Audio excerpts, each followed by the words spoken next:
I will try to be All there right. Let's see if we as got best I this. can. All right. Thanks. Rumble is acting up, so Thank I don't know if Rumble's running at the moment. Mm-hmm. So if somebody can check, see if the Rumble is running. Sorry, everybody, we're having some technical difficulties going on with the streaming services. But we're trying to figure out what's going on. If I have to, I'll just have to download and redo Rumble later. Let's see. Yeah, it's acting weird, like it's not going. Oh well. Everybody, welcome to today's one day delayed fireside chat. We didn't get to do it yesterday because, well, yesterday was a busy day for everybody involved. I spent yesterday on the phone playing tag with a law firm trying to find a place that can help me with my Social Security disability. Yeah, that's going to be fun. And everybody was stressed out, so we pushed the show off till today. So here we are. And today's show, we've got some fun topics. We've got the fact that Lucasfilm's getting sued for stealing choreography from a fan film. We got an update about Roblox. We've got some AI-enabled teddy bears telling naughty stories and subjects to little kids. Ruin Johnson's trilogy is officially dead again. We've got some homeowners who got fired for or got fined several $100s for working on their own yards, and hopefully we'll get to talk about the YouTube personality who got hit with over 10 grand in fake chargebacks. Whoops. So yeah, we got some fun stuff to talk about today. We're gonna have a lot of fun, and hopefully everybody's gonna have a good time. Hey there, Theta. If you guys want, see if Theta would like to join in. Hold on. I'm going to see what I can do about sending the articles to Marcelo. We're also, I just got hit with some information about the fire that happened in my backyard last night, that it was worse than I thought it was, which,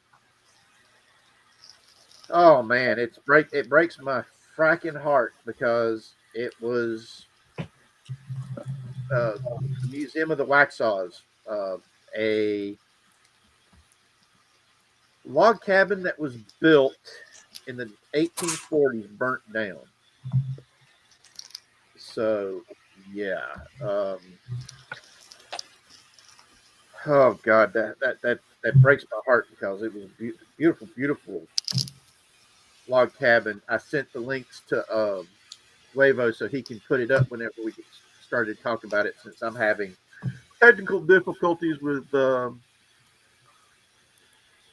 computers here because for some reason ever since it updated to Windows 11, my laptop updated to Windows 11, it's been acting kind of finicky and funky, and I don't know why.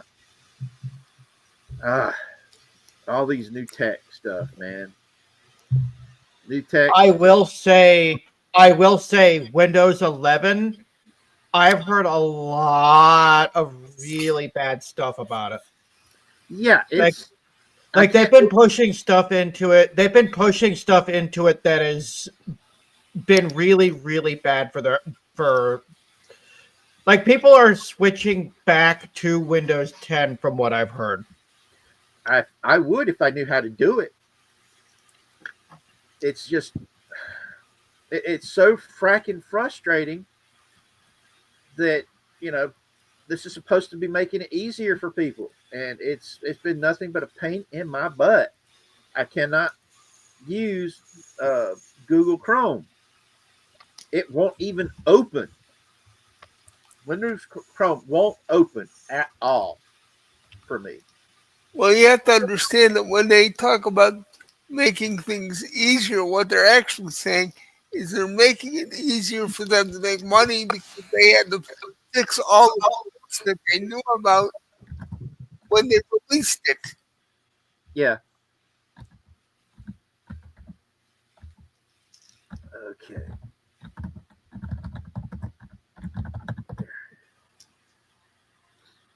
There we go. Oh, cool. You also hosted Kick Butt. Kick Butt. All right. We'll start off with something fun and hit the Lucasfilm. Where Disney basically stole choreography from a fan film. Hey there, Hello, Theta. everyone. Uh, Greetings, Theta. How are you doing today? Doing well. Hey, Thank you hey, very much. Theta. You're Hey, bud. you're a little bit. Your mic is a little bit soft, Theta. Yeah. I'm hearing an echo. hold on, let me see if I can help with the. Is it me? make it easier Am for I you to throwing hear. an echo in there? Okay, how about that? Oh, you sound a lot better, but turn up that gain, baby. Yeah, all right. Okay. Yeah, you're real low right now. You sound a lot better, but turn up that gain, baby. Yeah, Yeah. I'm hearing an echo on my end. Yeah, somebody's. Yeah, you're echoing. That might be. Let's see. That might be. It sounds like somebody has the feed running in the back. Yeah. All right, Fox. Oh, We'll be here. Hear that delay. All right, let's go okay, ahead. how and about get now? I think you're hearing a little bit better, Bubba. Oh, that's much better. And the echo's gone. Yeah. All right. We're starting out with the Star Wars Lucasfilm stealing choreography for Star Wars Visions. And Yep. this is damn. This article that we're looking at is dated November 20th. So a fan film from 2019. Well, let's just show the video because Yeah, Disney's been accused of plagiarism. Yeah.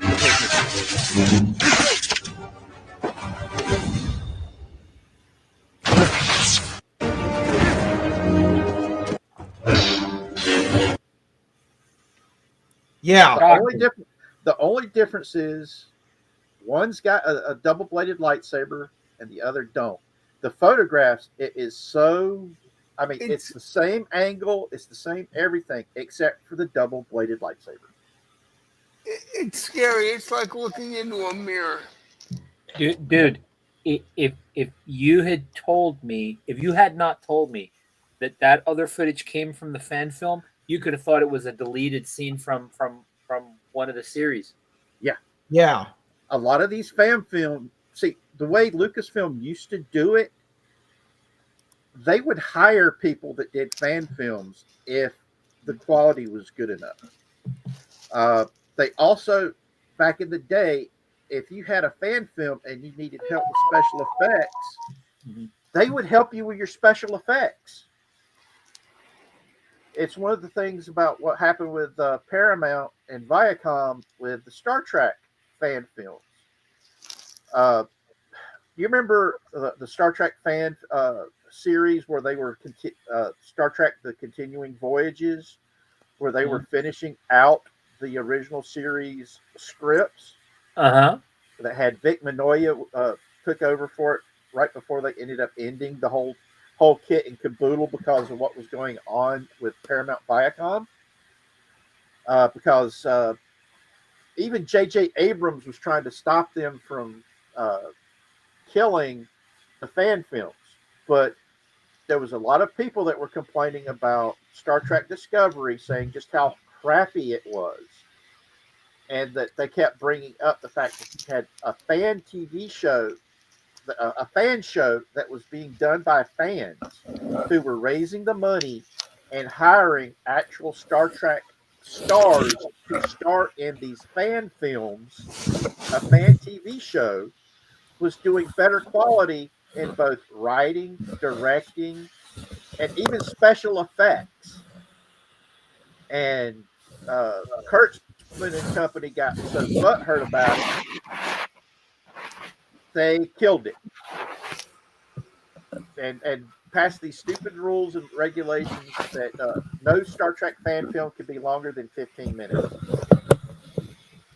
And you couldn't do them as a sequential TV show. That's one of the things that happened to Axanar. Axanar got caught up in that too. Yep. I remember And that.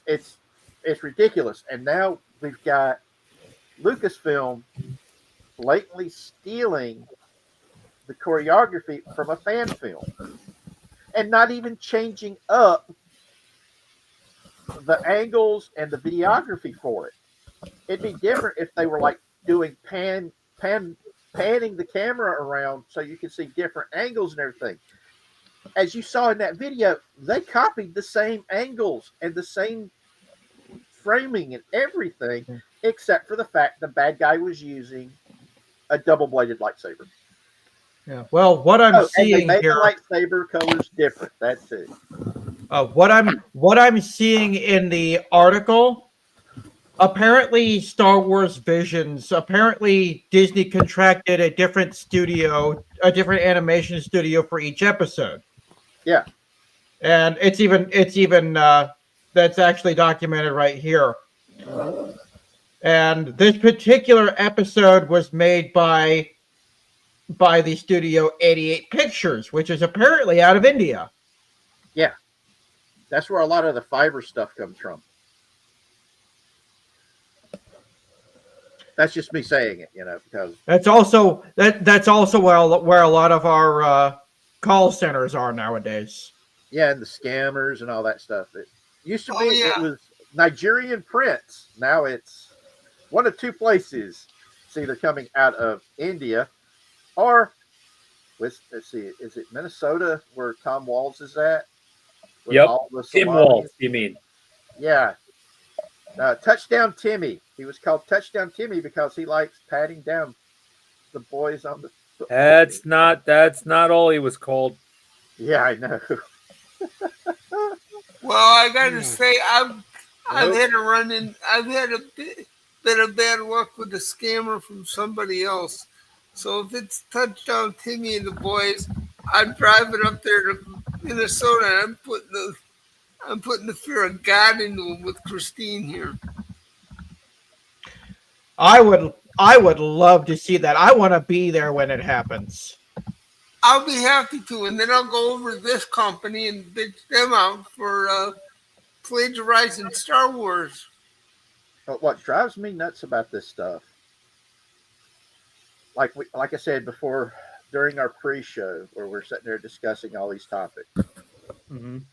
I still remember when Disney bought Lucasfilm and Marvel, and the whole reason why they said that they were buying Marvel and DC was to get the boys market, so they could entertain little boys, because everything that they had been putting out was, except for Pixar, was aimed at little girls.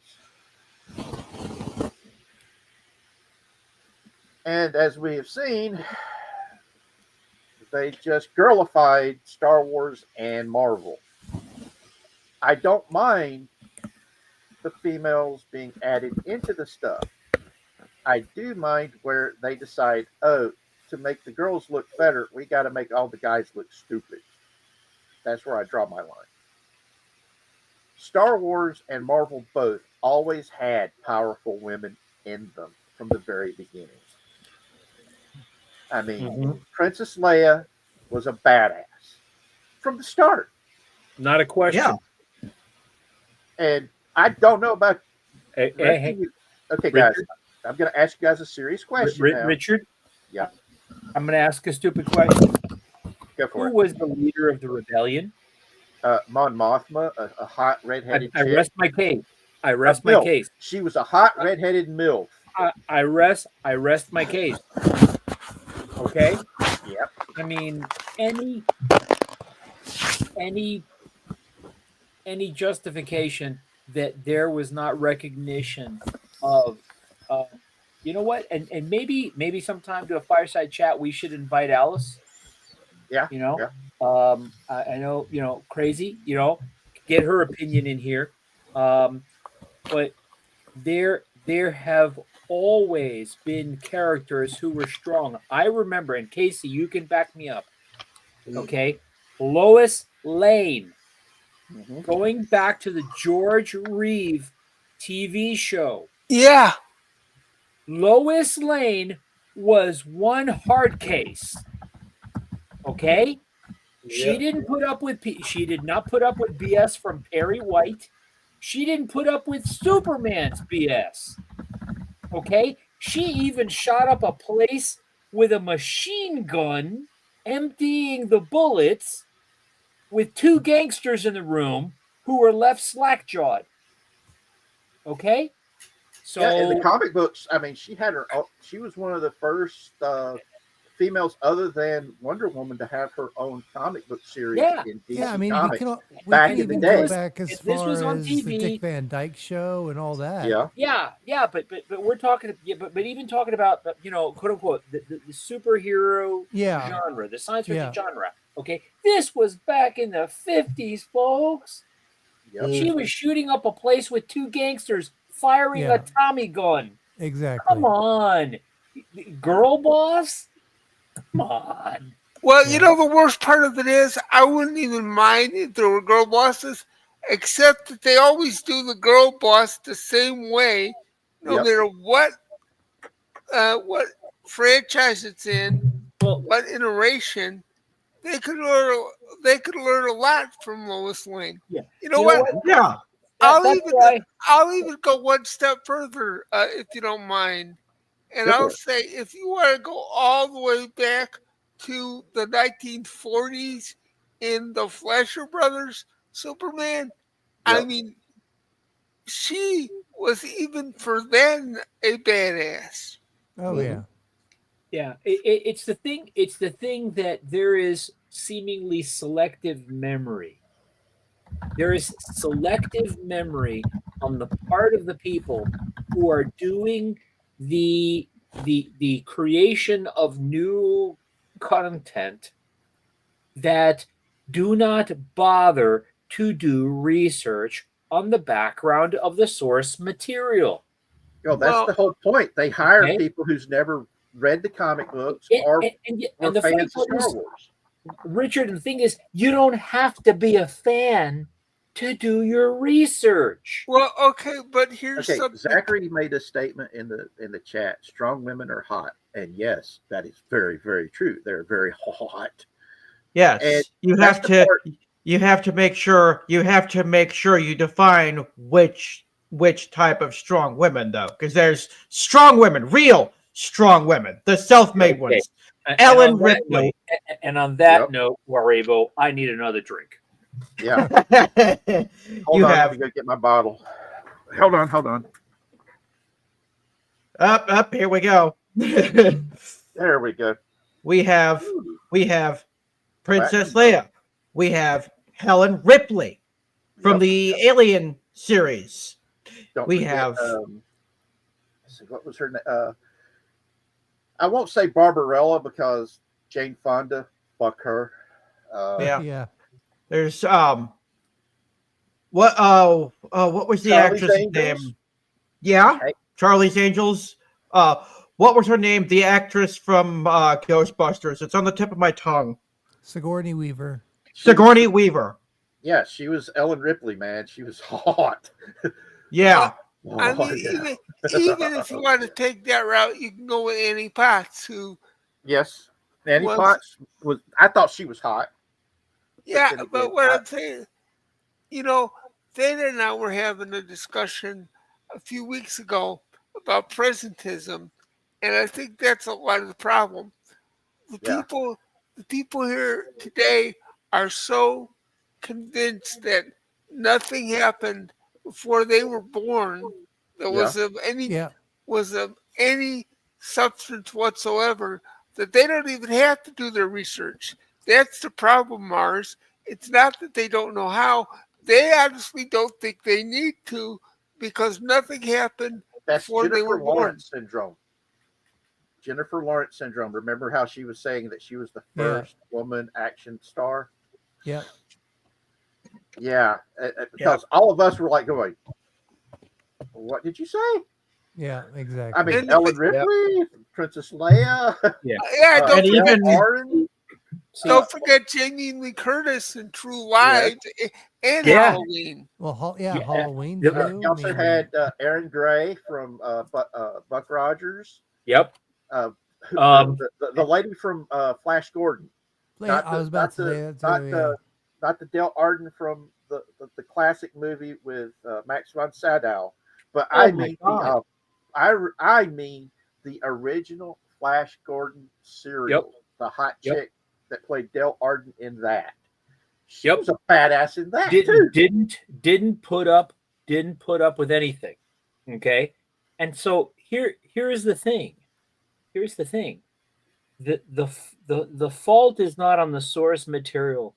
The fault is not on the society. The fault falls strictly on those creators, quote unquote creators, who do not do their due diligence, okay, and instead impute onto the characters whatever current peccadillos of what's going on in society today onto the characters that they are drawing onto the canvas of whatever storyboard they're putting together.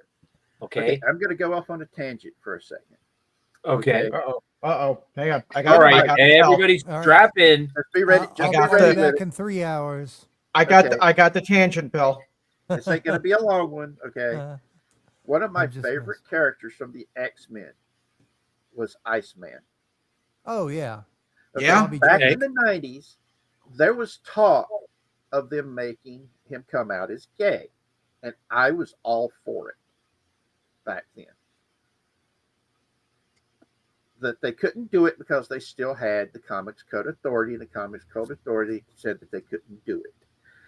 And Marvel had just broken that rule with North Star, but they did that because of the HIV/AIDS epidemic stuff that was going on, and they were trying to touch on that. Mm-hmm. So they couldn't do Iceman is coming out as gay. Then they hired this gay guy to come in and relaunch Iceman as gay. And the dude didn't know the character. He just completely blew the character in the bad way. I also did not like how George Michael Bendis did the whole Bobby Drake coming out as gay.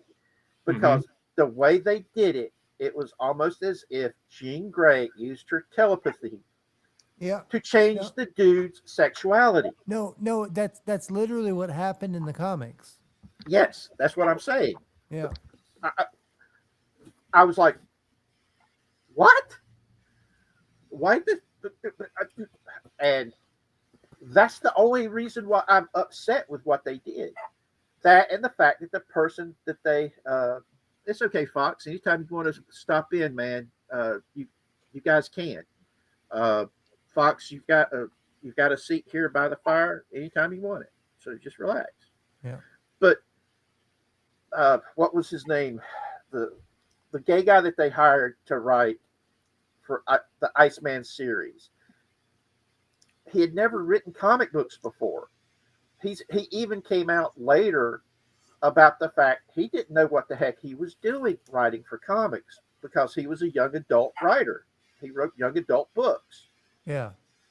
This is the same dude that was GoFundMeing a sandwich because he had went out to someplace to a plate or something, and he didn't have enough money to buy himself a sandwich.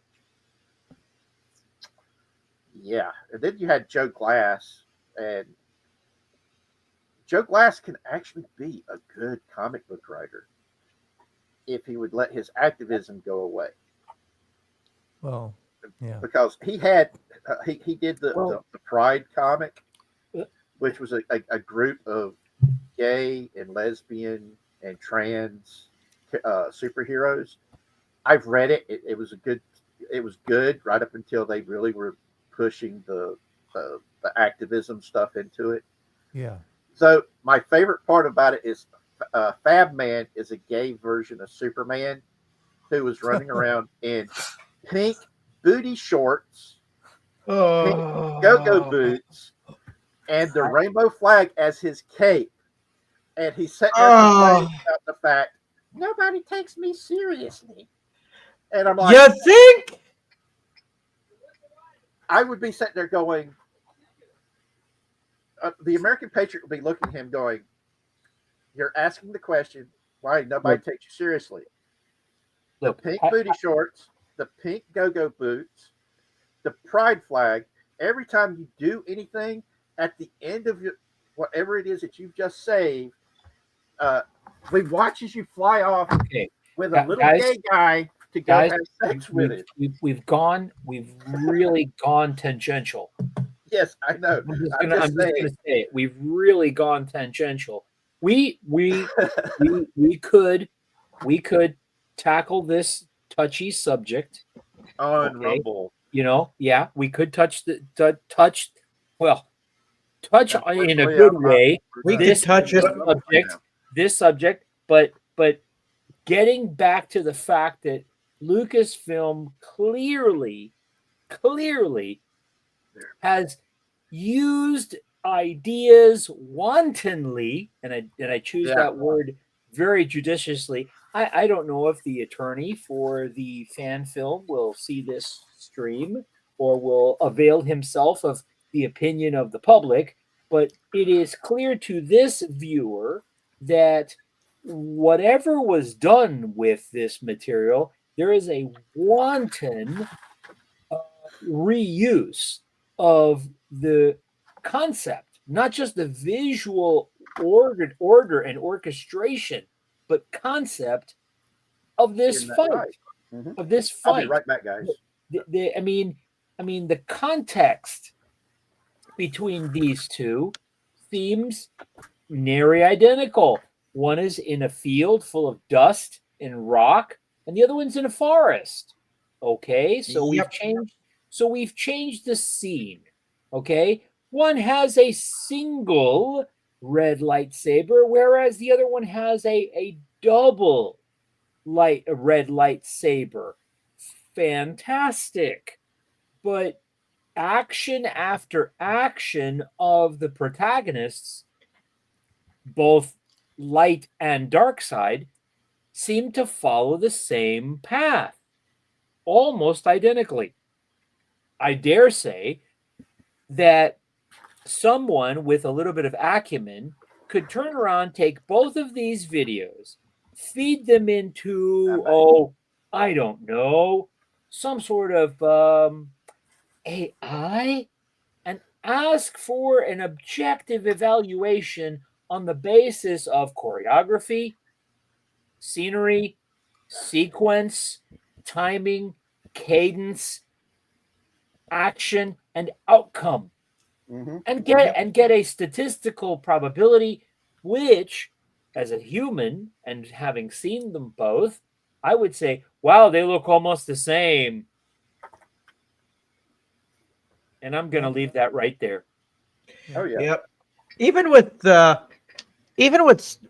stuff like this, at this point, with the lows that Disney and Lucasfilm have stooped to, I'm not surprised anymore. Yeah. I expect this kind of crap out of Disney. Well, my issue. You know what? I'm not even going to call it crap. I'm going to call it lazy. Well, that's a good word. That's a darn good word. They're not putting in the work. They're not putting in the work. Well, I haven't if you've seen seen. my past like few streams, there's a few channels out there that are doing amazing work with Star Wars. They're Mhm. making like short 10 to 20 minute videos, and they look a million times better than anything we've been getting from Disney. Yeah. Look, we have not had anything substantive. I mean, some people are going to argue with this, but I think that, for example, Star Wars theory will agree with me. We haven't had anything substantively original, clear, with with conviction and direction Yeah. from Disney on the Star Wars front since Rogue One. I'm sorry, even the Mandalorian, Yeah. okay? Even the Mandalorian let itself get subverted, okay? Let itself get subverted, and I'm just gonna say, um, it's just as simple, okay? Well, They've the they've Mandalorian. completely messed up my youth. Mhm. They completely messed up my youth. Yeah. The Mandalorian was very much. It was purposely made to duplicate the spaghetti western feel. Well, And I would think it would be like almost like a buddy cop type of thing. that's They what could it have done turned that. into. Yeah. They could have done that, Theta. They could have done that. They could have taken the Mandalorian and Boba and turned it into a buddy cop thing that would have kicked so much, excuse my French, ass. But then they turned in the flying bikes. Oh, The best young ones, yeah. well, that on the yeah, the flying book bikes. of Boba Fett was just I was complete like, trash. even when they brought Ming Na Wen, okay, as Yeah. that bounty hunter from the Clone Yeah, Wars, yeah. I was like, wow, this is he really looked cool. badass. Really cool. And then they, well, I don't know how you neuter a female, but they neutered her. They neutered her. Yeah. Well, what they did with the Book of Boba Fett, Yeah, we found out that Book of Boba Fett was going to be really kick ass. It was going to be cool. And then Kathleen Kennedy put her nose in it. Yeah. Well, And I mean, I'm just maybe because maybe she this will mess literally- up. oh, I love Zachary. We love the Mandalorian. Yeah, What I mean, we're talking about is the fact that if you'll look, the Mandalorian was going great, and Kathleen Kennedy let Kevin Favreau do what he was doing. John Favreau do what he was doing, left him alone, and then he brought back Luke Skywalker to pick up Grogu. dude, Because the original plan, this is what they have stated. There was an original plan that they were going to do a Grogu and Luke show, was going to be And they spun should've. off. and they should have. They were going to Correct. spin off a show for Gina Cara Davis, Dune. Cara Dune. She was going Yeah. to have her show, which was going to be Rangers of the Republic. Then Books of Boba Fett was going to spin off from The Mandalorian as well. Look, And Kathleen Kennedy, when she found out that they brought Luke Skywalker back, Yeah. She was pissed. she lost it all because she cannot stand Luke Skywalker. Yeah. I'm not saying that. She has said this repeatedly. Oh, yeah. She As soon hates Luke as Skywalker. Disney got their hands on Star Wars, they crossed out Luke's face on all the posters. Yep. There was all sorts of like hate towards Luke for some reason. It's ridiculous. you know, It's because and the Luke. funny part is- It's because Luke Skywalker. It's because Luke Skywalker represents the best of the Star Wars franchise. Exactly. Well, hang on a second. Let's go back to story writing. You know, all these directors and screenwriters, they at least the novelists. yeah, but up until at least you could say the last couple of decades, they've all come from the background where they were taught from English departments, literature, the 7 basic storylines. Yeah. Okay, in all of written literature, it can be distilled to variations of 7 plots. That's it. Yeah. We are that predictable. 7 plots that inspire the human mind. Okay. Mhm. Luke was very strong, not just in the Force. Luke, his story was very strong in the hero's journey. Yeah. Plot And line. One of and the faith 7. and the Constitution. Correct. And he Follow also through. Yeah, believed. correct. He did And- not give up hope that his father could be redeemed. Correct. Yeah, willing Correct. to Like I said. sacrifice himself. Yeah, like I said, Exactly. variations. Like he variation. took the martyr role, basically. Yeah, yes. But the point is there are variations, but there is a central plot line. And even George Lucas came out and said, hey, Luke's is the hero's journey. Okay? This is a problem for modern storytelling. Mhm. If you look at the character portrayed by Daisy Ridley, okay, there is no hero's journey there. Yeah, she just None. discovered she could do all this awesome stuff. There is none of that hero's journey there. There's no common thread. So like Theta was saying is, yeah, you got these little highs and lows and tangents and deviations, but they all seem to come back to the hero's journey. Yeah. Okay. The problem here is that for whatever reason, certain folks have thought that the hero's journey is too gender centric. Yeah. It's Which too is gender excluding. Even though we already went over Ellen Ripley and Leia, Correct. and And even all these women, strong women characters that have been Wonder in Woman. Hollywood Yep. for decades. Wonder Woman.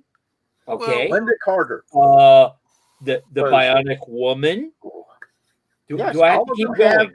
all of them used the hero's journey model. Correct. Regardless of gender, which is my Yes. point. And they The had problem- to earn their status. Yeah. Correct. And that's the one thing I liked the concept that they had came up with.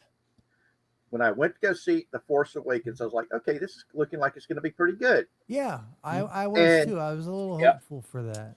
Yep. And then they shat on it. Yep. There's no other way to put it. They shat on it. Richard? I think they really shat on Finn's character. Yeah, And now- Oh yes. And now the actor, he's turned on us, the people that were standing up for him and his character, the Right. people that actually stood up and said he deserved it. He deserved Yep. the chosen one, not Right. Right. this Mary Sue that Well, just I whines still and think stuff. that okay. Here's the thing. Hold on, guys. I still think they really screwed things up by not following the Poe Finn angle. yes. I yes. kind of disagree because I No. think what they would have done is they would have made him gay. No. That No. would have been a problem. That Doesn't- actually no, could have been cool. But here's the thing. They did not permit either one of those characters a hero's arc. Oh no! Yep. Well, It's just like Neither when one. Chewie died, or when Han died, and instead of hugging Chewie, Leia runs and hugs Rey. Like she Yeah. knew Han like her whole life. The You know? funny part is that she had known Chewie since she was in her Exactly. technically That's my point. Yeah. technically in the New Hope that Mm-hmm. Leia was still in her teens. Yeah, Yeah. her and Luke were both 18 years old. So technically she knew Chewie since she was a teenager, and she hoes and hugs A Yeah. Ray? stranger. Yeah. A stranger. Somebody she had just Instead met. of Han's best friend. What yeah. the heck? I mean, if I'm sorry, but if I was a Wookiee, I would have been offended. Oh yeah, I would have Oh, torn yeah. their arms off. Well, you know, the thing is, it's like the the whole thing was they wanted to put a placeholder in, and that's what they got, and that's I why mean, that's why there I, was no hero's journey, there was no story arc for anybody. nobody. That was the whole point. That was the Yeah. whole point, Casey. Not only did Ray not get a hero's arc, Finn got robbed, Poe got robbed, everybody got robbed in the KK Star Wars universe. Everybody got robbed. Okay, here's There was what one really- person. There was one person that didn't get robbed that absolutely should have been robbed. Palpatine.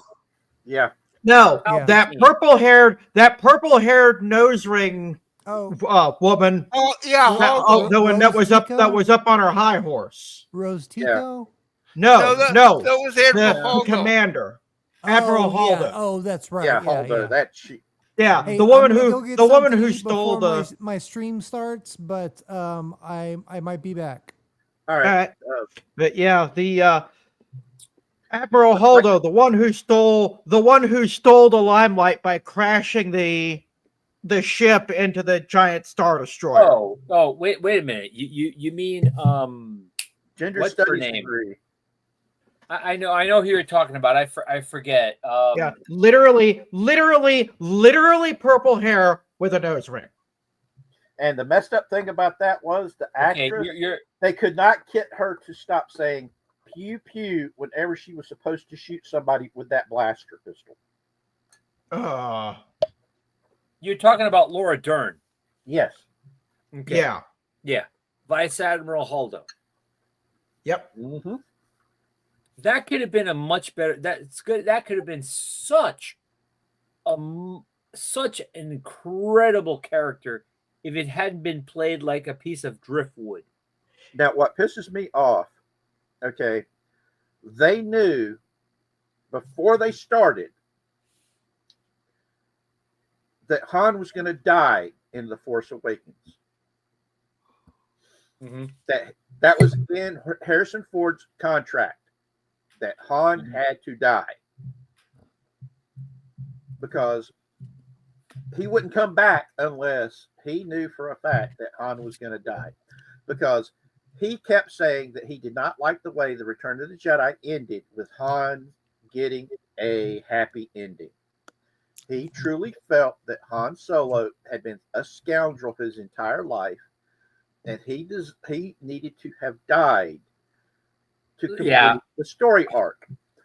See, and even after George Lucas explained to him that the person getting the heroic sacrifice story arc redemption was Anakin Skywalker coming back from being Darth Vader, and having two in one movie just did not work.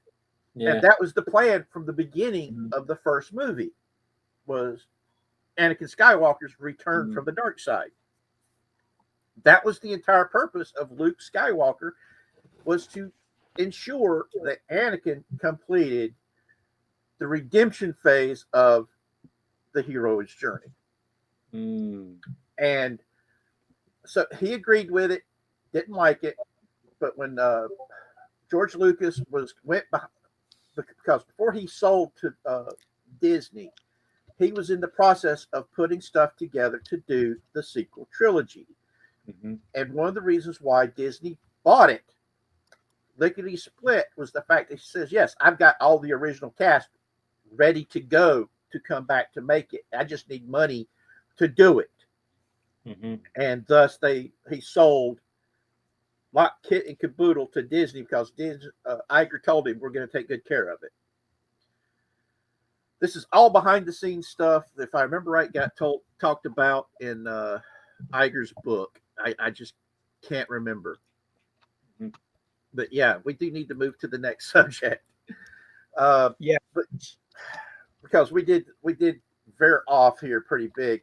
I would love to do a let's talk about Star Wars one night, where we just sit and talk about Star Wars, because Star Wars touches all of us, and it's one of our big fandoms that each of us loves. So our next storyline, let's go ahead and hit the story that hits me hard because it happened in my backyard last night. And that's the fire that took out Let me pull the it up here real quick. a log cabin that had been built in the 1840s here in Waxhaw. It was it was a central part of the Museum of the Waxhaws, and it burned down last night.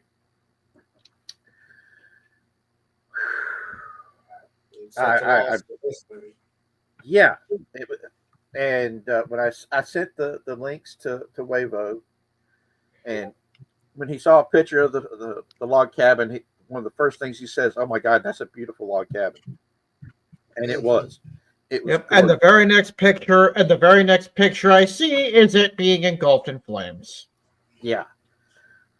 All that's left of it is the fireplace. Mm-hmm. And oh man, it breaks my heart because this is where I grew up, and you know me when it comes to history, I love my history. And this was the Museum of the Waxhaws they restored these homesteads, and they're saying that there was an electrical fire that took it out. A log cabin that was built in the 1840s got taken out by an electrical fire. And other people here in Waxhaw are also scratching their heads going, wait a minute, that building didn't have electrical power in it. And we're trying to figure out how the heck there was electrical power going on there. And at minimum, what, one light or so in each whatever room for just to light it up for tourists? I don't know if they had it or not. Several people have said that the old homestead buildings weren't supposed to be electrified. It was the modern buildings that had electricity in it. And what gets me is the fact that here in town, the rumors have been the fact that the town of Waxhaw has been looking for somebody to buy the Museum of the Waxhaws for a while now, because they're tired of the upkeep. I don't know if this is true or not, or if it's just a rumor, but it's frustrating because, like I said, it's literally in my backyard. There is the tree line in my backyard is all that separates us from the Museum of the Waxhaws, because that's also where we had an amphitheater that used to do the Listen and Remember every summer. Listen and Remember was the story of Andrew Jackson, who was born here in the Waxhaw area, who later who became the hero of the Battle of New Orleans. If everybody remembers the Jim Horton song, "The Battle of New Orleans," yeah, that's all about him. YT for Fun 5. How you doing, brother? But yeah, I can't get over this because it's breaking my heart. Were you able to find the link, Wavo? Well, I have it. I can't. It's not letting me get to the actual article without disabling my ad blocker. You gotta be kidding, man. Damn. That's messed up. Let me see if I can get the picture up by a different way. Hold on. I'm sorry, guys. We're doing this on the fly, so please forgive me. You mean by the seat of our pants? Yep. All right, open. I'm looking at pictures of the inside, and I don't see any electricity. I know. That's what's frustrating about it. Anyway. Come on, close. Yeah. Don't need you open. There we go. Let's see if I can get this to work now. Fingers crossed, everybody. Let's see if I can share this. Let's see. Share the screen. Please let me share the screen. Okay. That's Discord. Nope. File Explorer. Nope. I think I found you. Yes, there we go. Okay, let's see if this works. Can you guys see it? Yes. Yes. All right, that's the cabin before the fire. This is the fire. This is the fire. If you guys want to cry like I am, That's making me cringe. And I can actually share some of the inside pictures I've got scrolled up here when you're done. all right. And they said, fortunately, nobody got hurt, which is great. And they said on What's Up Waxhaw that they're going to try to rebuild. So That last one, you could really see the actual log timbers themselves. Right Right there. there? With Yeah. all the siding's gone, but there's your actual structure. yep. And Which is actually it's charred, but it's still standing. yep. And You might be able to salvage that. I hope so. Because if they could just slap, if the timbers themselves aren't burnt all the way through, they can slap siding back on the side like they used to have. Yeah. I just, this is breaking my heart because these homesteads that they set up were just gorgeous, man. And it was set up to where you could take kids to go see how it used to be, just like you have at the Polk Museum and Park that's just across the state line into South Carolina. Because I used to go there all the time as a kid too. Let's see. All right. They also have Connor Prairie back up in Indiana. I've been there before. It's fun. We used to have Crazy might remember this Ghost Okay. Ghost Mountain in the Sky. Do you remember that? That was Yeah, I've heard it. I know it's closed. Yeah, it closed If I could make years ago. That's not working the way I thought, but there's the inside. Let's see. The fireplace, the kitchen. Ooh, that might be an electrical outlet in the top. Wait, it's not showing through. Okay. Oh, wait, wrong. Can I find that picture in this tab? I mean, it was. There might be. Do that right in the corner up there. It might be a electrical outlet by the stairs. It's almost between the floors. It's like they've added that in for just a plug-in for something. Yeah, I see what he's talking about. It's yeah. But yeah, That's the only one I could see that could be semi. There's nothing in the bedroom we can see. Anyway, they even had it nice inside. So, okay. Wow. But yeah, I mean, it's frustrating because we got to watch it happen in our backyard. I just did not realize how bad it was until right before we went live, because it was, yeah, that's heartbreaking.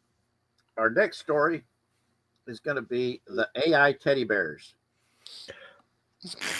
Yeah. This was one of the dumbest ideas I think I've ever seen done ever. So It's this okay, guys and gals and everything in between. When Wavro sent me this, all I could think of was, Wavro, now you got to go buy me one of these so we can have it read me stories. yeah. Now Go for it, Wavro. I can't screen share this because there are certain not YouTube friendly topics mentioned. Mm-hmm. But the headline says it all. Sales of an AI-enabled teddy bear suspended after it gave advice on BDSM and where to find stabbies. Well, To What? children. and It's called- hang on, folks. And in related news, supposedly all these things have been addressed, and it's now back on sale. Mm-hmm. It's called back on sale for Black Friday. This little cute cuddly toy is available for you to Actually, purchase let me see if and let's see, be right able here. to put it back. Well, here's the thing. Okay, my question exists on multiple levels. I just put a link in the private chat so you guys can look at it. Okay, because and if you want to share it with folks, because my question is this. Okay, whoever was the product manager for this, do we really believe that they have stripped all possibility for somebody to fat finger this back into doing what it permitted people to do before this became a thing? This is the same toy teddy bear we're talking about. Yes, that's what I'm talking about. Put the link in the chat so people can go take a look at it. Because here's the thing, okay? In the world of software, okay, which, a little bit of my background is there, a non insignificant amount, it is already well known that there are some gaping holes which you can circumvent guardrails. Safeguards. Yeah, the safeguards. Yeah, safeguards. Okay. And the thing is that it's also a well-known thing that many different non-well-meaning folks are exploiting this sort of stuff. Now, whatever your flag is set in whatever part of the political spectrum, there was a song back in the 1980s by someone who was probably left-leaning, because talking about what will save us, me and you, is if the Russians love their children too. Yes. Okay? Yeah. Well, folks, what will save your children is if you really trust that whatever guardrails they've put into this toy really can't be circumvented. Mm-hmm. Something for you guys to think about. Yeah. But yeah. So apparently people were using this to get advice on things, and it was even telling them where in their houses to find knives. Yeah, the kitchen. And get this, it uses the ChatGPT 4.0 chatbot model. Oh, guys, I got to tell you something. As somebody that knows and uses ChatGPT a lot, that was one of the first systems to get jailbreaked, and anybody can still do it today. Yep. Yep. Literally anybody. Yep. It's not even hard. Mm-hmm. And that's the whole point right here. I mean, Exactly. the more tech we put into toys and things of this nature, the easier it's going to be for somebody to hijack them for bad things. Yep. I mean, it was one of the reasons why, yeah, I liked the concept when they first was talking about giving kids tablets instead of school books. Well, so they could have their school books with them all the time and not break their back. Because I'm sorry, I was the kid that had to have a supersized backpack because I had to carry all of my school books with me, because getting back to where my locker was hard as heck in the short amount of time between classes, because our high school was spread out over multiple buildings. And they multiple buildings that originally was built in the 1940s, early 1950s, and they just kept building extra buildings whenever necessary, as the class sizes got bigger and bigger and bigger. Fortunately, they have built a new school from scratch to replace it. Oh yeah. Yep. It's wild. Yep. Well, all this stuff is really a cautionary tale for the future. Yep. Parents, it's like getting a Teddy Ruxpin with the internet as its connection. Yep. Exactly. That's what that is. Yeah. Yeah. Which means that anything that could possibly make it in front of your child is there. That's it. It's there. This is one of those things. I can't remember the. There was a story that was written. It was a sci-fi one where somebody was able to use a toy that was connected to the internet to hack into some stuff and do some really nasty stuff. And that's what I keep thinking about this type of a toy. Yeah. And giving it to a little kid. And so many kids are so adept at adapting with these types of technology. It's not even funny.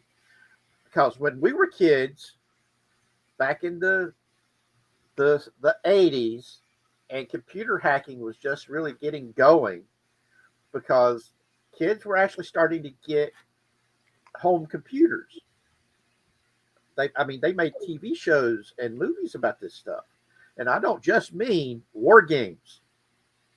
They had some really cool TV shows that was showing little kids using computers to hack into the computers for the government and for colleges and things of this nature. And they lampooned it with Ferris Bueller's Day Off, the same kid that played in War Games. For those of you old enough to remember this. Matthew Broderick. That's it, Matthew Broderick. He was in both movies. And both movies dealt with what? Hacking to a computer. Just like you had the hacking into a computer to where the kid could build his own nuclear bomb. That had John Lithgow in it. Sorry, I'm going back to movies again. But there's just so many really good movies that was made back then. And that's what this is reminding me of, is a toy made for kids, equipped with AI that's tied into the internet. That not only would allow a kid that has a gift for the technology to be able to use it to hack systems, but also a way for somebody from the outside to get into your home and get to your kid. That's what I'm most scared of, dude. I mean, think about it. If you could tap into the network that bears on, you can get those kids to do anything. Yep. Exactly. Especially to the age that they are marketing those things, man. I mean, that's when they're most susceptible to things like grooming and things like that. Exactly. And this stuff now, I'm gonna take the dark side approach, Revo. Luckily, those teddy bears don't have built-in video cameras. I'm gonna leave that right there. Yeah. Yeah. Well, yeah. Well, let's put it this way: who knows that with as many advances in video technology as they're coming out with, who says that because they don't have it now, they can't have it later? Exactly my point. Okay. Now, We have you guys ever seen the movie Bicentennial Man? Yeah. I love that Remember movie. that? I love Okay. that movie. Okay. Well, the funny part is that here's the thing. Okay. And I don't go political. Richard knows this already, but it was written by Isaac Asimov. Yep. Unfortunately, I'm going to say this of him. He was a brilliant man, but he was also very left leaning. And if you look at the whole story, it was, yes, there were challenges, but by and large, there was no bad intention putting in a android into your home. Mhm. There was no there was no evil underlying things. Folks, hate to break it to you, we as a species, okay, run a very broad spectrum. There are people who, by any stretch of the imagination, there's no way you cannot call them bad people. Yeah. And the problem is those people are probably just as smart as the rest of us. Mhm. And they will find creative ways to do whatever the hell they want. And unless we curtail their possibility to do whatever the hell they want, it's on us. It's our failing. So we need to not do stupid things. Now, Well- the only good thing I see about these interconnected teddy bears, would be a way that a parent could make sure that their kid's safe. But it's also that double-edged sword that if somebody who knows how to do it could tap into it and put that child at risk. And that's the dichotomy here, that I can see the good of having something like this, but I also can see how it can be exploited to be bad.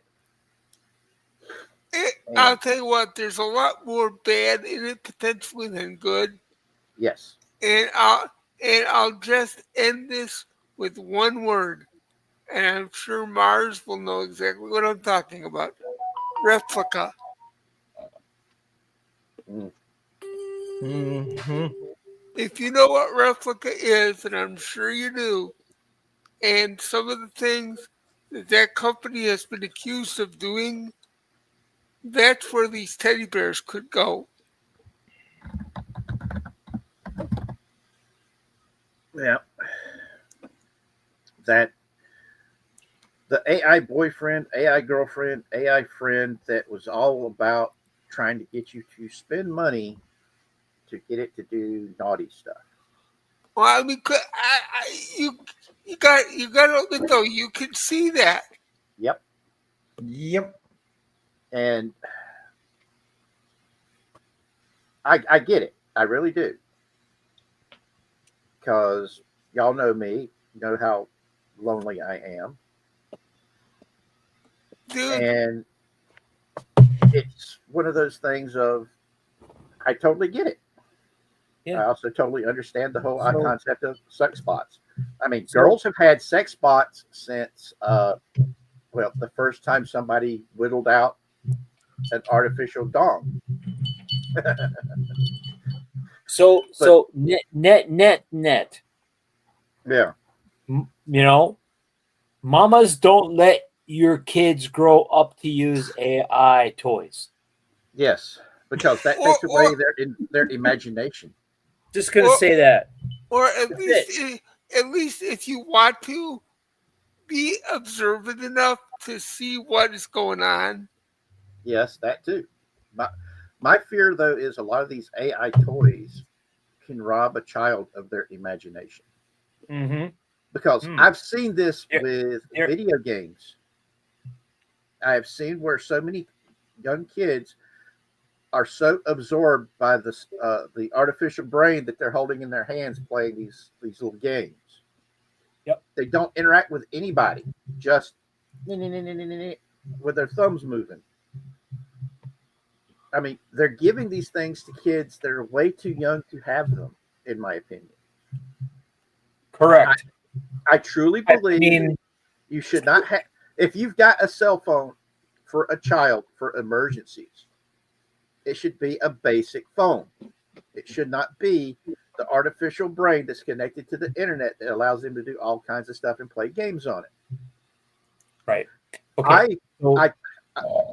In a way, I think Zach is like going, well, thank God I grew up here instead of with him, because odds are the summertime would have been a whole lot different. I.e., I want you to go out there. I bought you this bicycle. So I want you to go have fun with your friends. Yeah, I'm gonna, because these folks are right down the street or down the road a piece from you, Richard. Yeah. I'm gonna drop something in the comments on the stream that I want you to think about that. Okay. Yeah. And this is not the only, and I'm critical of that higher education these days, anyways, for other reasons that we can talk about. But yep. If one of these, organizations of higher learning are questioning our current use on AI on adults, stop and think about folks. Yeah, stop and think about folks for a second on the use of this stuff on the unfully developed brain. It's what Casey said. Okay? You got to think critically of what you're doing when you're exposing something like this to something like that.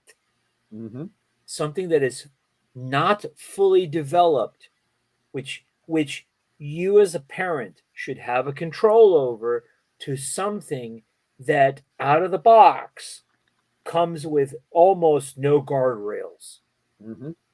Okay, and that's the one thing about AIs. There you go. One of my dear friends, she is my sister by another mother. In fact, her mom was con mom for me.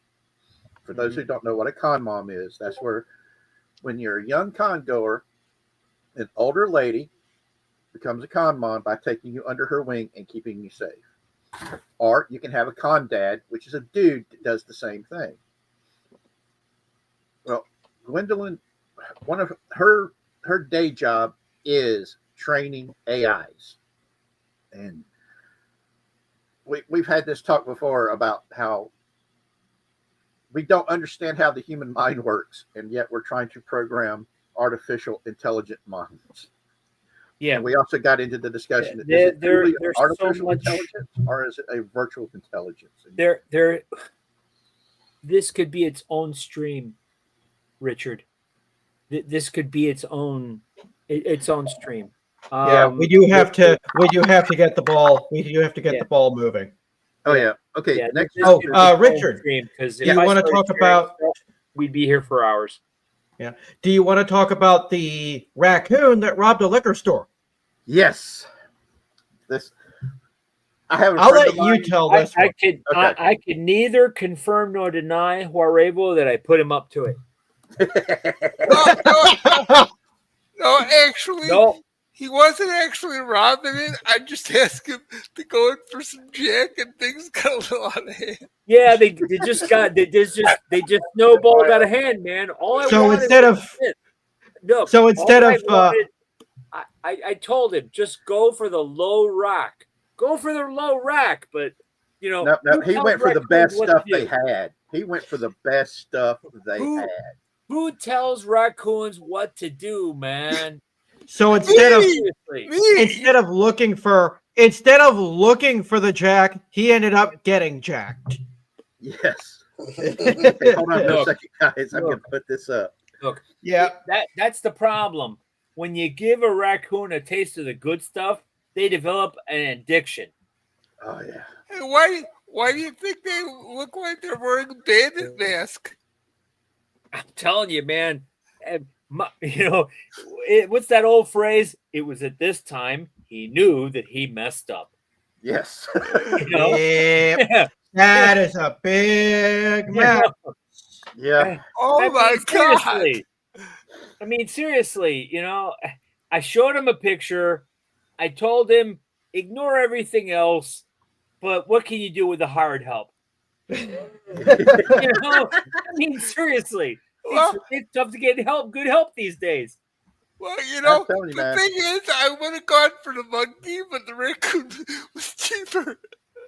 Yeah. Look, Now if the funny you- part is, if- Richard sent me this link, and the very next day, I saw it all over the place. Like my phone was blowing up. I saw a video of it on YouTube. Dude, who knew that raccoons had a taste for tequila? I know, I'm right? sorry. I'm sorry. I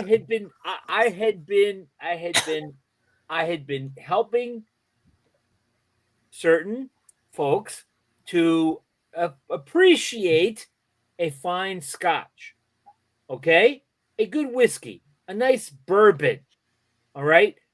But I guess raccoons being attracted to shiny stuff, he couldn't resist it. Yeah. Well, I've got a Couldn't friend of resist it. mine whose his avatar is him as a raccoon. So anytime raccoon stuff pops up in the news, I always share it with him and everybody on the server. And when this came up, I was like, guys, I think we need to have an intervention for Will. Intervention, he says. And I put it up. Intervention, he says, man. Because we've already had the raccoon with the crack pipe. Let's see. What's some of the other stuff that the raccoons have been getting into that just was really messed up? And then this. And I'm like, guys, I think we might need to give Will an intervention. And he responded to it going, I'm good. And then somebody else, yeah, right. When you sobered up and they let you go, you got home to where your wife threw all your stuff on the front yard, changed the locks. And he's like, that didn't happen. But yes, this is one of the most funniest news stories, man. That just it hit at the right time because I really needed the laugh. And the picture of him drunk, passed out beside the toilet was just too good. Somebody actually did an AI generated where a police officer shows up, sees him laying on the ground with all the booze bottles around him, goes, yo, little dude, what the heck, man? What are you doing? Come on, put him up so I can put the cuffs on you. And it's taking him to jail. Yeah. One of my favorite TikTok comedians with the name of Carter Anderson did a sketch on it too, and it was hilarious. I'm telling you, man, oh God, I love raccoons. They're one of those that it's like if I could have it, I would have a pet raccoon and a pet fox along with my 2 cats. Oh man, you know what? Not raccoon, man. You can keep the fox. Raccoon. Yeah. If you can train, this was my first mistake, was not spending sufficient time on exclusioning. But if you can train a raccoon, dude, you have a partner in crime. You have a partner in crime. Don't make the joke. In this case, literally. Don't make the joke. Literally. Okay? I mean, my mistake was not showing him the Joe Piscopo skit from Saturday Night Live. In and out, and nobody gets hurt. If I had done that, totally different outcome. All I can say is I feel really bad because not only did I not get my hooch, but now I got to pay for the darn rehab raccoon. Yep. Dude, I got PETA asking me to come in and give depositions. Oh, okay. Man. I mean, seriously. You're not gonna rat me out, are you? No, I was never here. I don't know who you are. Okay, thank you. I don't know who you are. I have no control over who Richard lets on this stream. Yep. Heck, I I don't don't even even have know a control guy over who named comes on the Richard. stream. I don't even know a guy named Richard. I just wandered in here. Now I'm Yeah. the one who invited him. You may not want to admit that publicly, but you're allowed.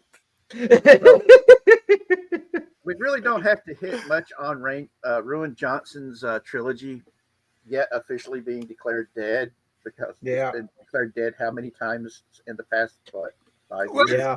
I mean, even Doomcock, when I sent him the article, he said, yeah, we've known about this for a while, but it's nice to have some official confirmation for once. Let's put it this way.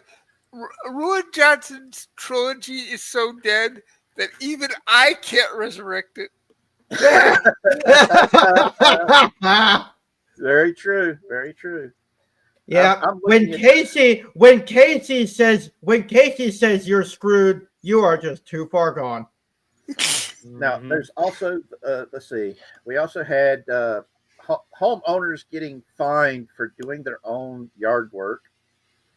Yep. That I was like, what the hell, man? I hear that a lot. They have a lot of YouTube videos on that, actually. It's HOAs. I just don't get HOAs, man. It's my house. Dude, I'm going to send you some links to some channels. You will laugh your butt off at these things.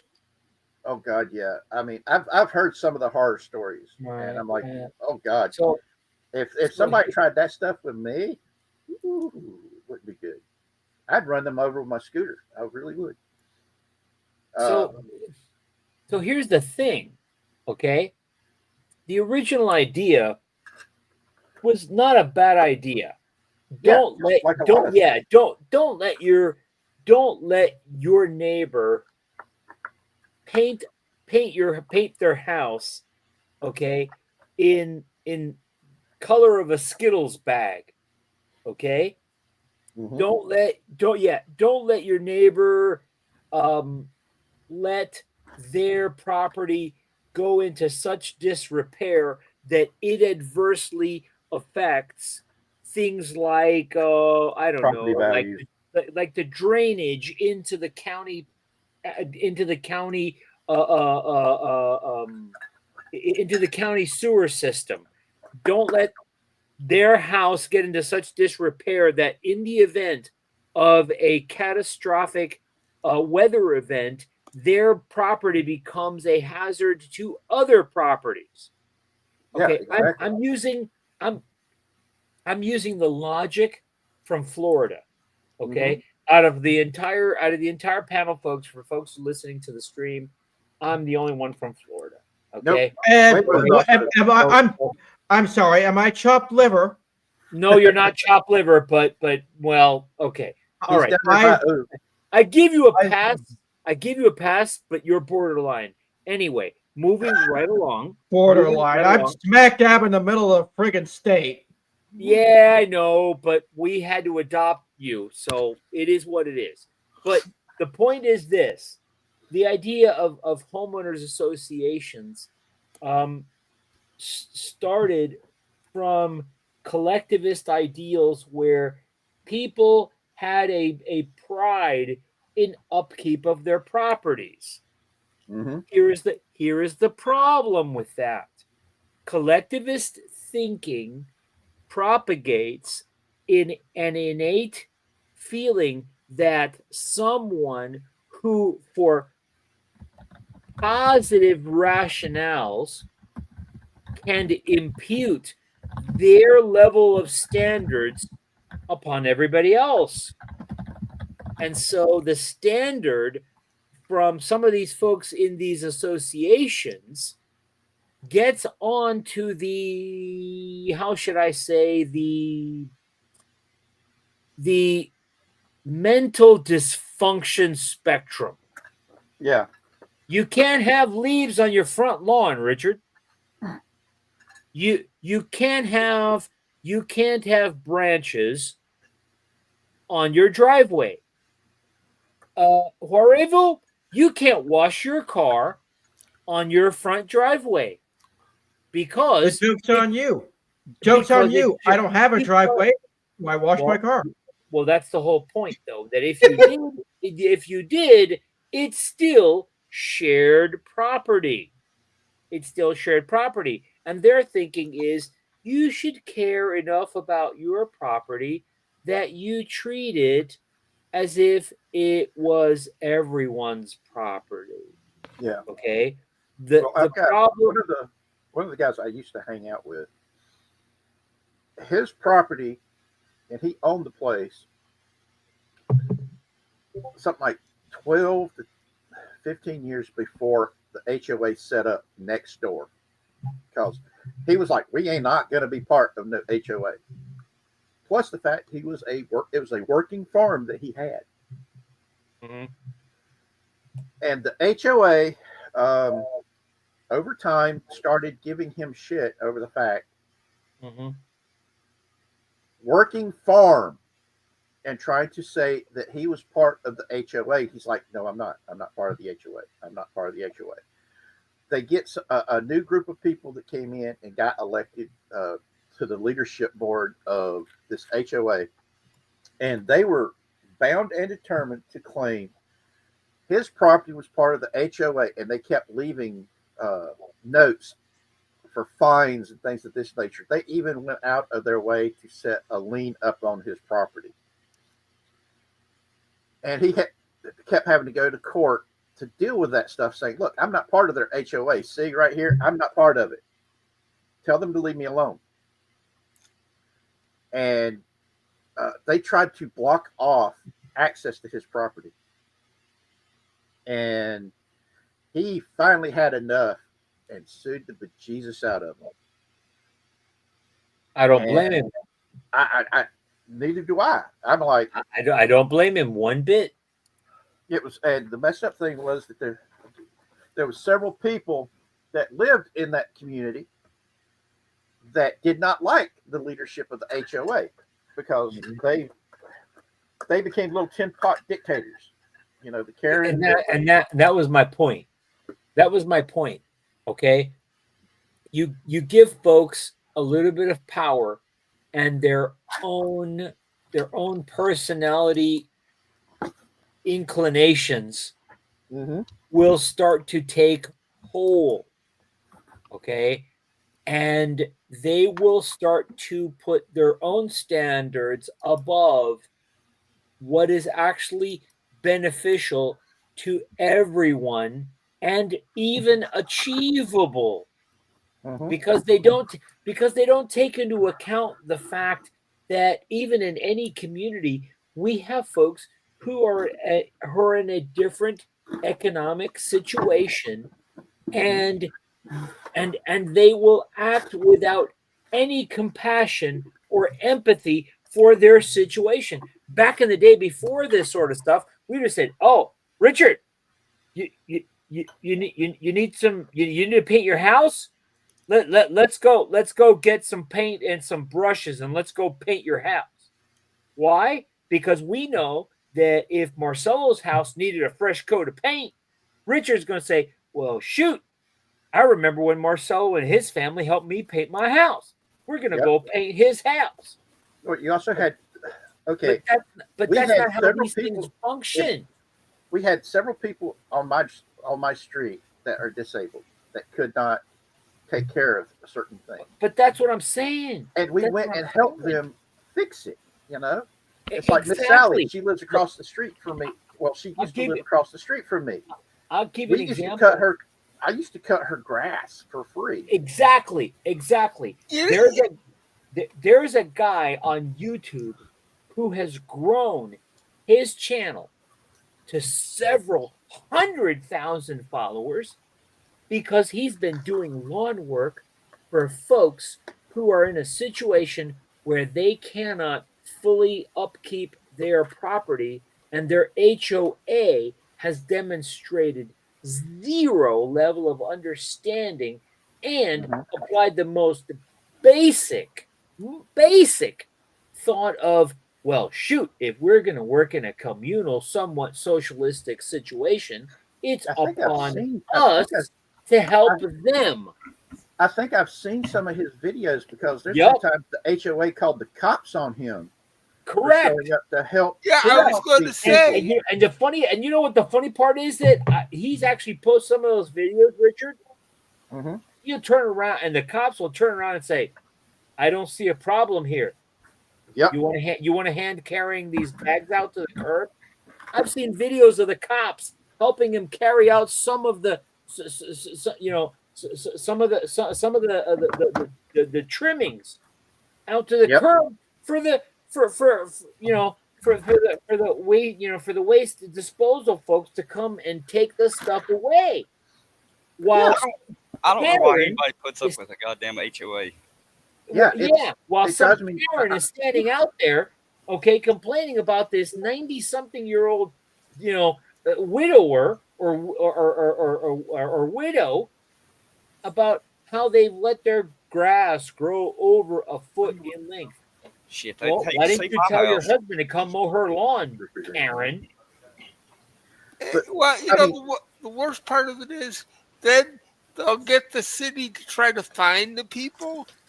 I mean, you're a 90-year-old woman who can't afford to pay her own bills, and yet the city's going to fine you? Yeah, exactly. Especially when it's somebody who is incapable of doing the work for themselves.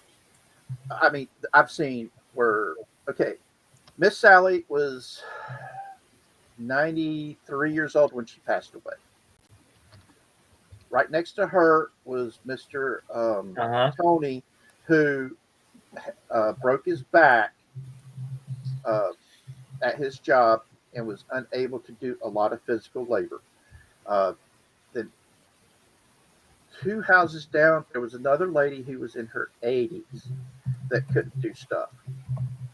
My grandparents, when I was taking care of my grandparents, I was the one that took care of everything outside because my grandparents couldn't do it no more, which drove my grandfather crazy because he was the one. He had a rose garden in the front yard that was gorgeous. Mm-hmm. And it gutted the whole family because 2 years after Granddad died, we had to go in and dig out that rose garden and get rid of the roses because a fungus that had set into the roses and it spread. And it killed the roses and it killed a whole lot of the trees that was in the yard. And we had to get rid of all of that stuff. Yeah. And when somebody gets old enough, gets to a certain point in age, they can't physically do it no more. And plus the fact the majority of them are living off of their retirement pay and they can't afford to pay somebody else to come in and do it. And back in the day, your neighbors saw this and they cared enough to come over and help out. Nowadays, the majority of your neighbors don't care. They don't even know your name. And it's one of those things that breaks my heart because when I was a kid, I knew all of the neighbors by name. They knew me by name. They knew I knew if I did something bad, odds were by the time I got home, somebody'd be standing at the front door going, I know what you did. You're going to admit to it and fess up to it right up front, or am I going to have to beat it out of you? And of course, your best bet is just say, yep, this is what I did. Why'd you do it? Thought it would be fun at the time. Did anybody get hurt? No. Nobody got hurt. And as long as nobody got hurt, odds are you didn't get a spanking for it.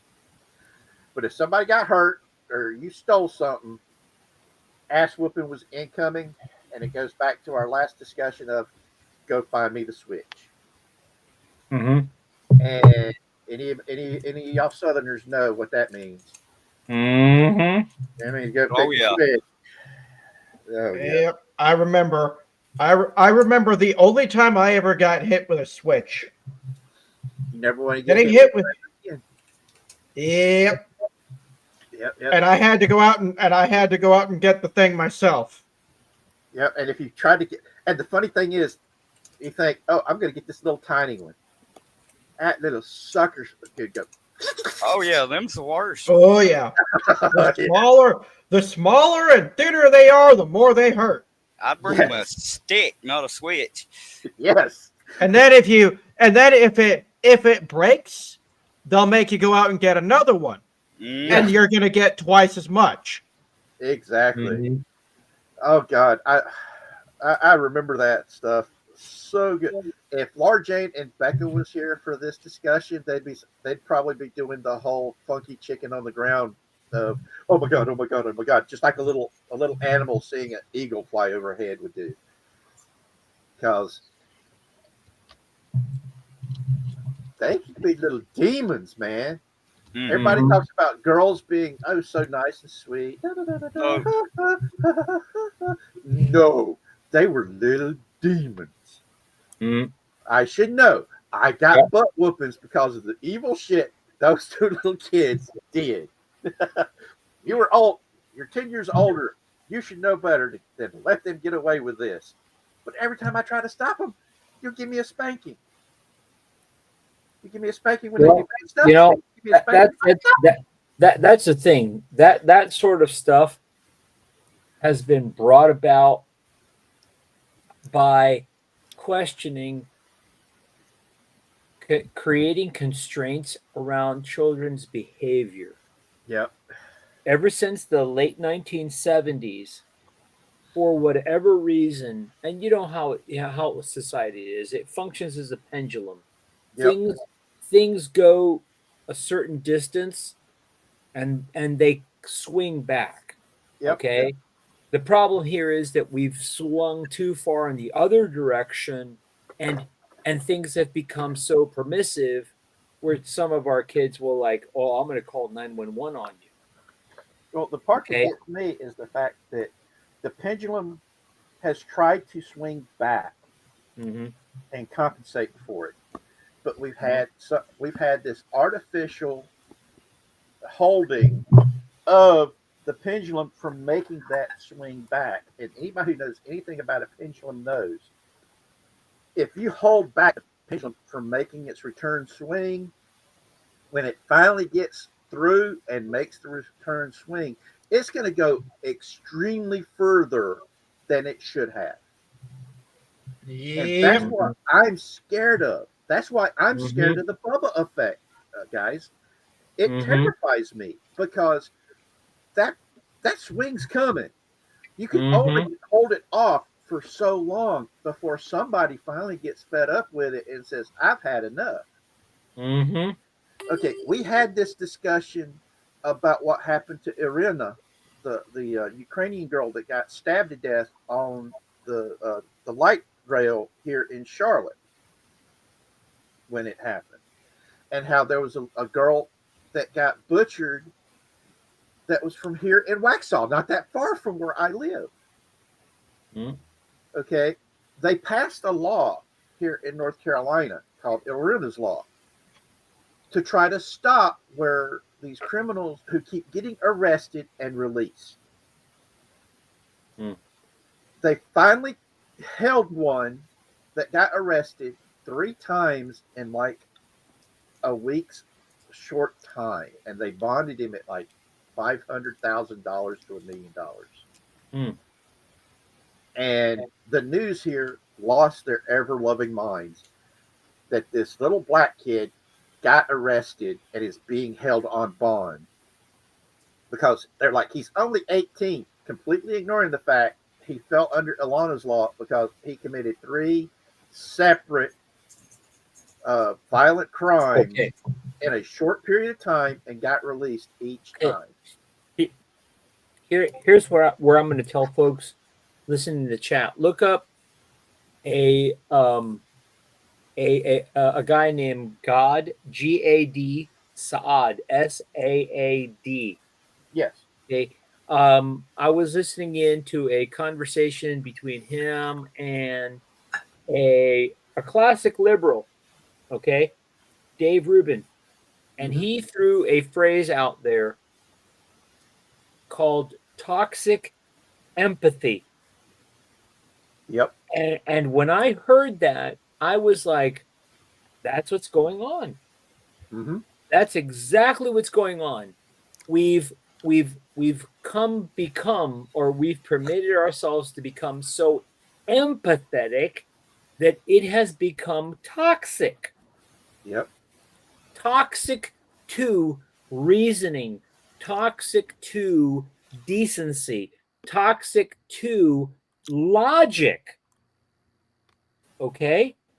Where anyone of any age should be permitted so many excuses that there's no standard whereby, you know what, I'm just not going to accept that.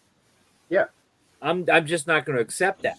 Now, for whoever's listening in, if you're of a religious persuasion that uses that 70 times 7 rule from the New Testament, I want you to think about that for a second. That's a placeholder, not necessarily a hard guideline. Okay? Because if somebody does something that hurts you, I'm assured that by the time that you're in your early teens, somebody has probably done something that hurt you more than 490 times. Yeah. Okay? It's a placeholder, folks. At some point, you got to say, you know what? This is not really in the better interest of the rest of humanity. Maybe we need to say no. Yep. And regardless of where you came from, who your parents were, what your education was, what your financial situation happens to have been. That doesn't mean that we cannot recognize that we've let you down. But you still have to take responsibility for what you decided to do, and not us. See, that's the part about today's society. It's like accountability has become verboten. People have a toxic reaction to any attempts at accountability. Mm-hmm. Yeah, everything's somebody else's fault. Yes. Correct. If I make a mistake, I'm going to say so. Yeah, and and the funny part is that even folks on the left side of the room are starting to recognize that, maybe you guys are going a little bit far afield of this stuff. Like Bill Maher. Bill Maher lost his. He was on his show the other day cussing out a couple of these people. Exactly. Maybe you might want to rethink some of this stuff. And I'll go even further. On YouTube, there's a guy who is a recruiter, HR person, and he's been looking at some of the layoffs going on in the world. I mean, mostly in the United States. Okay. Yeah. And he's come out commenting like, okay, so you're going to lay off tens of thousands of folks, but as the C-suite, the chief executive officer, chief financial officer, chief whatever officer, you don't feel the drive to take accountability for your poor decisions. None of this is your fault. None of this is your fault, but the folks that are under you, well, you know what? Those are just the breaks. Yeah, it's like with Iron Man. Yeah, and so now even folks on the left are starting to realize that, maybe it's not just folks sitting on the other side of the aisle, or like myself sitting in the middle. Maybe we need to start looking at some of the folks who have a ton of money and yet are unprepared to take accountability for their poor decisions. See, when it comes to the politics side of this, I've been watching this stuff go since I was a child. And I know I've said this before. I've got several early memories of watching TV. I watched as Saigon fell and the helicopters were leaving the embassy. I also have memories of Nixon, his resignation, and flying off on Army One. I remember those things on TV. I remember the Reagan years quite well. And I remember all the stuff that they say about Trump today, they said about Reagan back then. I remember them saying the same things about George H.W. Bush. I remember them saying that about Bob Dole when he ran against Clinton. I remember it. I especially remember it during the George W. Bush period because I saw so many T-shirts that were stylized like the Kill Bill movie poster that said Kill Bush. I've got so many pictures that I saved and burned onto CDs to make sure I would never lose those images so I could point back to it. I remember this stuff. I remember how they went against John McCain, even though he had been their darling for the longest time because he was a maverick. He went against the Republican Party many, many, many times. And then they threw him under the bus when Obama ran. I saw them go after Mitt Romney, who was one of the most milquetoast Republicans, who was in many ways a rhino on his policies.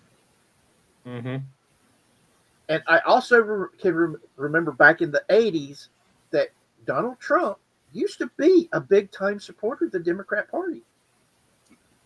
And I remember how the whole birther thing and keeping the birth certificate in the public knowledge that he did was all as a favor to the Clintons to keep it out there.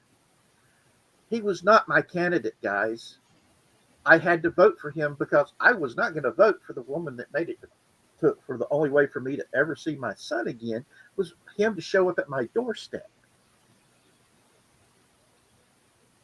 So what is all this to say? A lot of people think I'm an extreme far right-wing person. No, I am a classical libertarian. I want the government small and out of my way. Taxation. And the funny part is, Richard, that folks think that, well, these folks are just ill-informed. And I'm like, no, we're probably the most informed about what the original framers of the Constitution meant for this country. Yep. Okay. And I'm also a big supporter of what George Washington said whenever he left. Please, no political parties. And we know that they were flawed. Yep. Okay. But from John Adams to Thomas Jefferson to Alexander Hamilton, all of them recognized the government is not there to be your babysitter. Exactly. All but also, of them. like I said, George Washington, when he left office, begged and pleaded with the United States not to allow for political parties because he said it would divide the country down the road. That's the problem. When we've permitted, because this is just the nature of the country, and I'm speaking as the child of an immigrant, okay, to impute that where I am coming to has to give me more than where I came from gave me, okay, other than the opportunity for me to be able to do what I want to do to better myself, okay, Anything beyond that is a misnomer. That's not what this country was about. Well, I mean, and the worst part is you could This see it culminating in what we have today when we have the, we're supposed to be a country originally founded on the idea of e- equality of opportunity. Yes. Everyone has the opportunity to go out there and make themselves better in whatever way they see fit. Also, Today they warp that into the the equality of of, well, if I go in and the guy in front of me who has been doing a job for 20 years gets this amount of money, then I should be able to get that amount of money right off the bat because I'm doing the same job as he is. yeah, that's not how it's supposed to be. The I mean, founding fathers also wanted us not to have a politician class.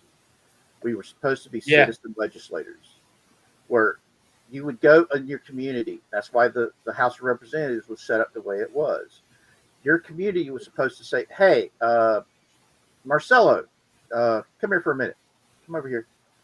All right, I know this is going to hurt. Then kicks you in the nads and says, we're going to make you go to Congress and represent us, and kicks you in the nads again. You're going to do it or we're going to keep kicking you in the nads. Right. Go up there and represent us. But I'm going to lose money. Kick out. Okay, that was how it was done back in the day. Except,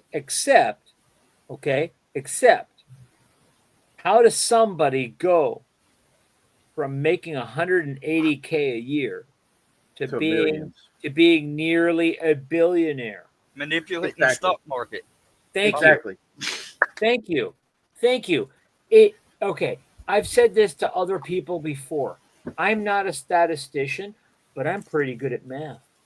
Yep. Okay. It is a veritable statistical improbability that you can beat the Standard & Poor's 500 for multiple decades and come out with the amount of cash that you have as part of what you have. And here's the problem. It's not my money, it's my husband's money. Excuse me, is not California a community property state? It is your money, whether you say it is or not, Miss Pelosi. Mm-hmm. And that's community property. I mean, I'm sorry. I could go off on a 10-hour rant about community property and divorce courts and all this other stuff that basically puts that whole line of thinking into bullshit territory. All money is the woman's money, and when it comes to divorce court, we know this. We've lived it. Those of us who've actually had to go through a divorce know this. We're gonna have to go ahead and start wrapping it up so I can start crying. So let's go ahead and hit the hawk your stuff, boys and girls. Let's get the hawk your stuff. Oh, Siggy, you said the first Bush week broke promises. Very true. Second Bush, sort of okay. Trump, God, Emperor. I made this response to it. Obama was the thin-skinned man-child God king who acted in a dictatorial manner. Thousands killed in drone strikes, including American citizens, without any type of oversight. Yeah. And you also said something that I've been preaching about for 40 years now. Term limits. Especially for fucking Congress. Yes, term limits. We were never meant to have a permanent politician class. You were supposed to go up there for a term and then come back home. That was how it was supposed to be. You were supposed to stay in contact with your constituents. You were only supposed to go up there for those short periods of time when living in the swamp wasn't going to get you malaria. That was why they built our capital on a swamp, was to keep them out of the capital for as much as possible. You know? Yep. And then we have Siggy say divorce courts. Men are in a disadvantage unless you get a vicious female attorney that keeps no prisoners. Very true. Very, very true. Then he said, very true. But I was talking Republicans. Okay. And Obama did suck. Yes, he does. And that's because, well, Michael. Good. And change. Okay. Here's the thing. We can't overlook. Go ahead, Waribo. We can't overlook that right above the Ronaldus Maximus statement, he made a very specific reference that requires a very specific object to be pulled out. I was going to try to let it slip, but you're right. Nope. Bad Sig Rollison. Bad Siggy. Bad Siggy. Bad Siggy. Bad. Look, here's the thing. Okay, back in the 1800s, there were some laws that were, I'm just going to say it, they were very restrictive and didn't give safeguards to children and wives. Yep. Okay, and I'm going to say this as a man, as a male. Okay, there are some of us who are better off not being with us. Yeah, that's all I'm going to say, because they don't know how to conduct themselves like an honorable human being. Yeah, that's and the so whole. The whole laws thing behind the whole toxic masculinity bullshit. Yeah, and well, I'm going there, and so the laws permitted that. Mm-hmm. The laws permitted that. Fast forward to the 20th century, some sort of better understanding of, hey, this is not cool, took hold, and things started to get more equitable between us. Okay, the thing is that as pendulums do, they swing, and they kept swinging, and they swung, and they kept going to the point where, I'll say it the way that my divorce attorney told me, to be able to make right past wrongs, we permitted things to go too far. Yep. Because we felt guilty of our past wrongs. God rest his soul, because he's no longer with us. Okay? And this applies. All you end up doing is perpetrating the evil further on innocent people. It permitted further wrongs against our children. Yep. Whereas before, fathers may have been too harsh, too strict on our sons, on our daughters.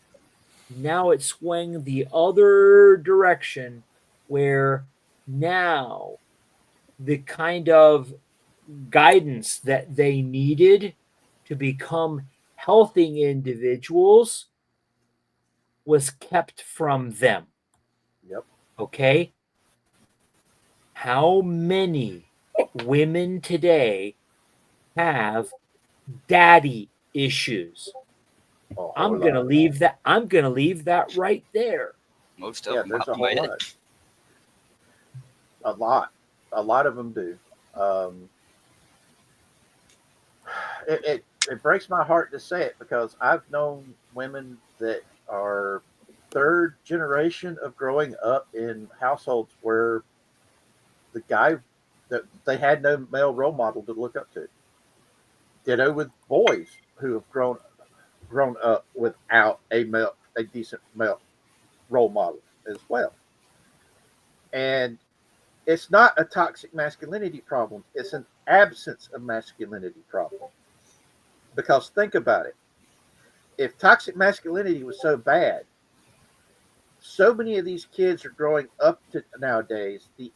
they don't have male role models except for what's on TV. They're completely surrounded by women. They're surrounded by their mothers and their grandmothers and their teachers. And the majority of teachers nowadays are what? Women. They don't have male role models to look up to. And it's heartbreaking to see this. And it frustrates me. All right, let's go ahead and get ready to wrap up after we hit Siggy's last comment here. Change. I saw no change, and I saw more division with Obama. Exactly. Oh, there was change. Right, there was change, all right, but it was all bad. Yep, and he was the divider in chief. But because the one thing I was looking forward to with Obama getting elected was, oh goody, we can finally retire the myth that this is a racist country. Because so many people voted for him. You know? We voted for him. We put him in office twice. And yet, nope, that didn't happen. It actually got worse. And that really upsets me when I think about it. If you look at it from a purely statistical perspective, people are looking at what's going on in the Caribbean right now. Yeah. Okay? They do not realize that our media did not report on the fact that whenever 3 administrations back addressed the issue of narcotics flowing into this country, that it was a daily activity that drones would target individuals. I'm choosing that word very specifically. Individuals conveying narcotics in the Caribbean Sea, up to and including when they were trying to recover their narcotics, that we would target them again. Yep. But somehow our media, 12 years out, somehow seems to think that this is no longer permissible, whereas 12 years ago, 13 years ago, it was. What's changed is not the situation.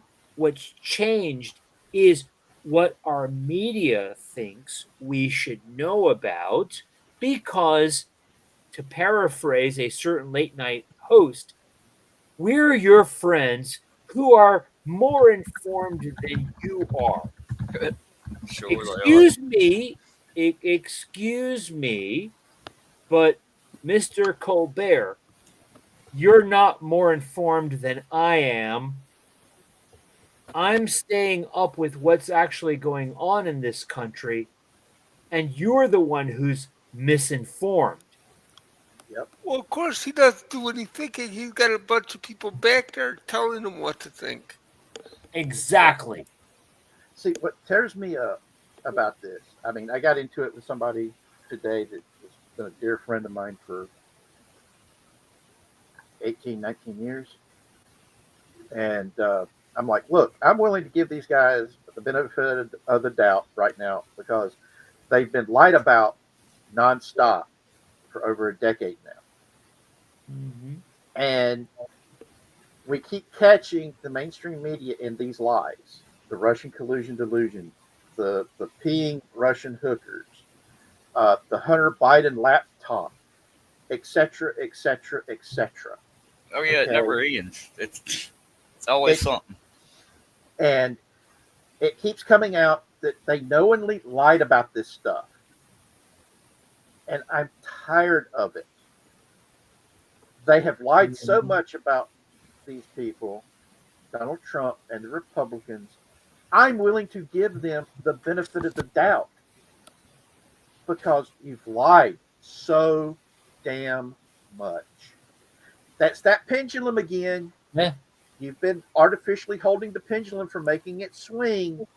And because of that, when it does finally make it swing, you've held it back for so long, it's going to go further thanks to you and your lies. Mm-hmm. This is all on them. Mm-hmm. It's the one thing about the Democrats that really upsets me the most. If you really want to know what it is that they're doing, look at what they're accusing everybody else of doing, and then you find out, oh shit, that's what they've been doing. Yep. They've been And doing it for decades. Me nuts. Mm-hmm. And I admit I can be quite political in my outlook because I'm looking at this from decades of watching it. And it drives me nuts. And the things that happened to me personally during the Obama years, if I was to sit down and tell you guys all about it, Mm-hmm. I would get kicked off of YouTube. I just would. They would. But anywho, we need to go ahead and wrap up so everybody can get ready to head over to Theta. So everybody, let's go ahead and start looking our stuff. Let's start out with Casey. Casey, tell everybody where to find your stuff. Wavero, if he can, put up a link so people can find his channel. Oh, my turn? Yep. All Tell right. everybody about your channel, man. I want to thank you all once again for another scintillating evening of discussion. But now that that's done, if you all would like to go over and get the crud scared out of you, I invite you to join me at my channel, Casey's Creepy Creations. I guarantee you it's to die for. And if you don't think so, just tell me and I'll send you there myself.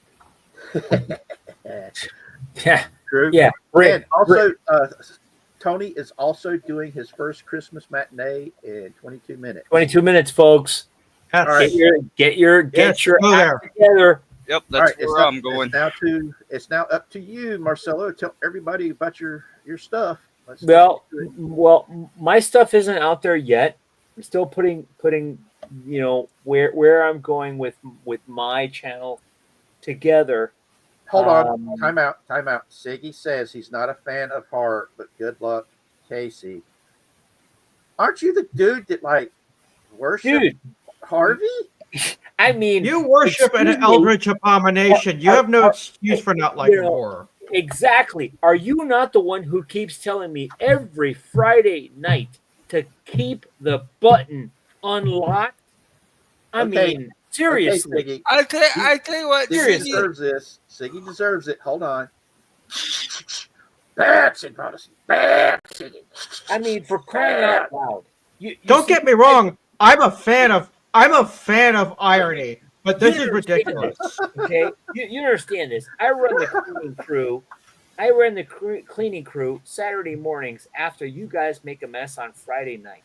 Okay, and in the background, I've got this guy telling me to, hey, leave the button unlocked. What am I supposed to do here? Come on, man. What do you mean you're not into horror? For crying out loud, man. Okay, I want to know something then. Yeah. Sig, you and me, we go way back. So if you're not into horror, what do you want me to do, brother? You tell me what you want me to do that's better than what I'm doing now, and I will do it. Porn. He wants you to do porn. Yeah. God. Yeah.